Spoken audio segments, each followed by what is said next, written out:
pessoal, tudo bem com vocês? Beleza? Tranquilo?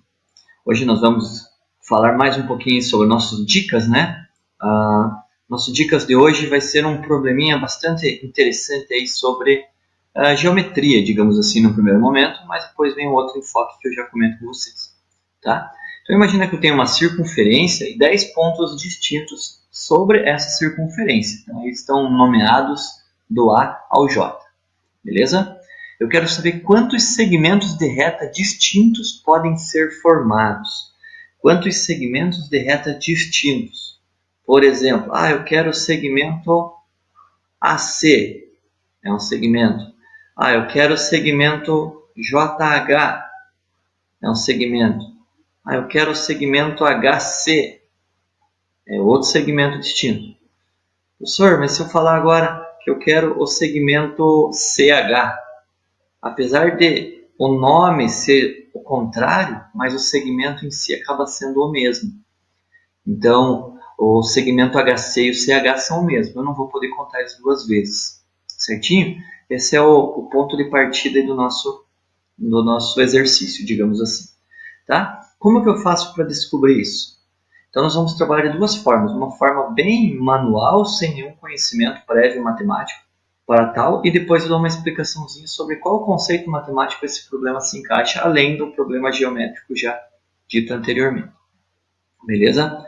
Então pensem o seguinte, vocês vão precisar, para traçar um segmento de reta, vocês têm que escolher 2 pontos desses 10, certo? Só que antes de você escolher 2 pontos, tem que escolher o primeiro ponto.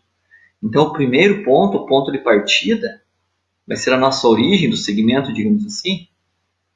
Então você consegue traçar esse teu segmento escolhendo inicialmente o primeiro ponto. E esse primeiro ponto você pode fazer de quantas formas?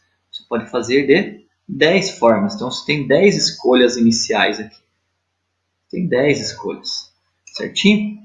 Você tem essas 10 escolhas. Eu quero escolher o A para começar. Eu quero escolher o F para começar. Eu quero escolher o I para começar. Você tem 10 escolhas. O outro extremo do segmento, que vai ser o segundo ponto, você já não pode escolher quem você escolheu por primeiro. Então você tem o quê? Você tem apenas 9 escolhas. A partir do momento que você escolheu o primeiro ponto, esse não pode ser escolhido como o segundo, senão você não sai dali, você vai ter só um ponto, você não vai ter um segmento. Certinho? Isso daqui entra num conceito até agora de princípio fundamental da contagem. Você tem 10 escolhas para o primeiro ponto e 9 para o segundo. Você tem então 10 vezes 9 escolhas. Então, num primeiro momento, você tem 90 segmentos. Você tem 90 segmentos. Entretanto, o que eu falei aqui sobre o HC e o CH? Eles tendo os mesmos extremos, independente da ordem que eu traço, o segmento vai ser o mesmo. Então, o que a gente acaba fazendo? A gente acaba dividindo aqui pela metade. Por qual motivo? Para a gente eliminar essas repetições. Todos esses 90 segmentos, 45 deles vão estar numa ordem e os outros 45 serão os mesmos, só que escritos em outra ordem. Por exemplo, AB e BA, AC e CA, FG e GF, e assim por diante. Então, para a gente concluir essa primeira parte aqui, nós temos 45 segmentos distintos possíveis de serem traçados. 45 segmentos. Beleza? Tranquilo? Aonde que se baseia esse estudo dentro da matemática? Trabalha num conceito chamado de análise combinatória. Então, esse probleminha é um dos primeiros que a gente começa a trabalhar em análise combinatória. Eu decidi trabalhar com ele agora, principalmente por quê? Porque em breve vou estar lançando uma série de videozinhos a respeito desses assuntos de análise combinatória. Então, a análise combinatória se distribui em diversos outros tópicos, mas geralmente são tópicos que envolvem somas e multiplicações e divisões, matemática básica em si, só que dentro de outros conceitos. Tranquilo? Em especial, esse exercício que eu passei para vocês aqui, esse probleminha da circunferência, ele entra dentro de um subtópico da análise combinatória chamada de combinação simples.